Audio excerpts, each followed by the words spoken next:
Assalamualaikum warahmatullahi wabarakatuh. Perkenalkan, saya Teguh Reza Vario. Saya mahasiswa STMI Royal Kisaran, program studi Sistem Informasi. Di sini saya ingin menyelesaikan tugas yang telah diberikan oleh dosen saya, yaitu dari Ibu Novika Irawati, dosen pengampu mata kuliah Manajemen Sistem Basis Data. Di sini saya mendapat tugas yaitu saya akan sedikit menjelaskan tentang database dan bagian-bagiannya. Baik, langsung saja. Yang pertama itu ada database. Pengertian database adalah kumpulan data yang disimpan di dalam komputer untuk memudahkan pengguna menemukan data.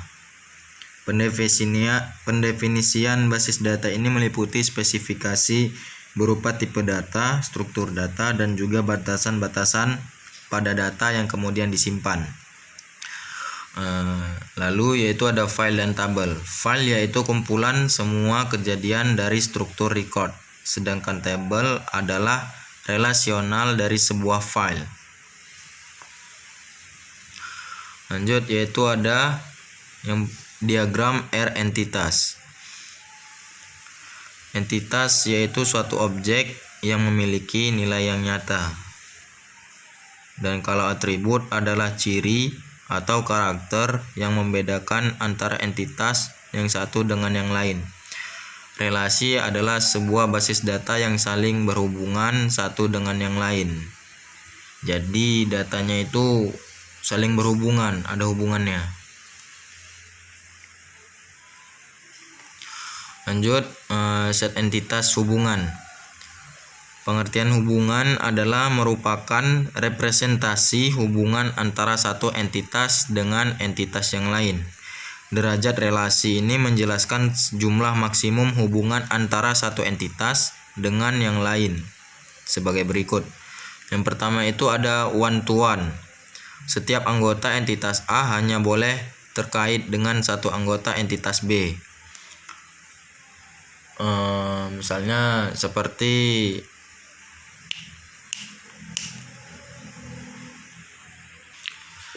yaitu seperti seorang karyawan bekerja di suatu perusahaan dan dia mengerjakan satu pekerjaan, seperti itu.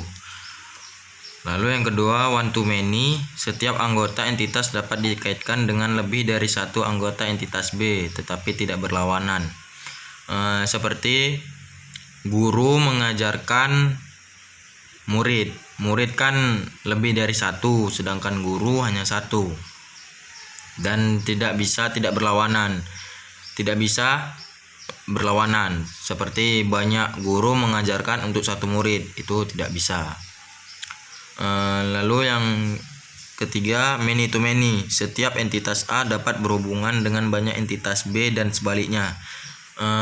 Seperti murid atau siswa, banyak siswa yang bisa mengambil banyak mata pelajaran. Nah, seperti itu dia. Lalu ada pengertian set hubungan, yaitu kumpulan dari hubungan yang sejenis. Lanjut, fitur-fitur tambahan pada model IR. Yang pertama itu ada batasan key, yaitu dengan menerapkan batasan key maka dapat dipastikan bahwa hanya data yang sesuai dengan batasan tersebut saja yang dapat diisi.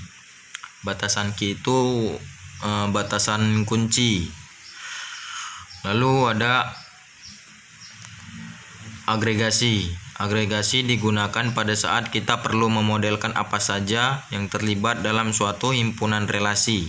Agregasi membolehkan kita untuk memperlakukan suatu himpunan relasi sebagai himpunan entitas untuk tujuan partisipasi dalam relasi yang lain. Lanjut, ada weak entity, di mana keberadaan dari entitas tersebut tergantung dari keberadaan entitas lain. Entitas lemah karena tidak memiliki primary key atau atribut kunci. Weak entity selalu mempunyai batasan total partisipasi dengan entitas tempat bergantung atau identifying owner. Jadi weak entity ini adalah entitas yang lemah karena tidak memiliki atribut kunci. Dan lanjut, yaitu ada batasan partisipasi, yaitu batasan hubungan entitas menjelaskan bagaimana data itu berelasi. Batasan ini menentukan bagaimana berpartisipasi suatu entitas dengan relasinya pada entitas lain. Jenis-jenis batasan partisipan ada dua, yaitu partisipan total. Keberadaan suatu entitas tergantung pada hubungannya dengan entitas lain.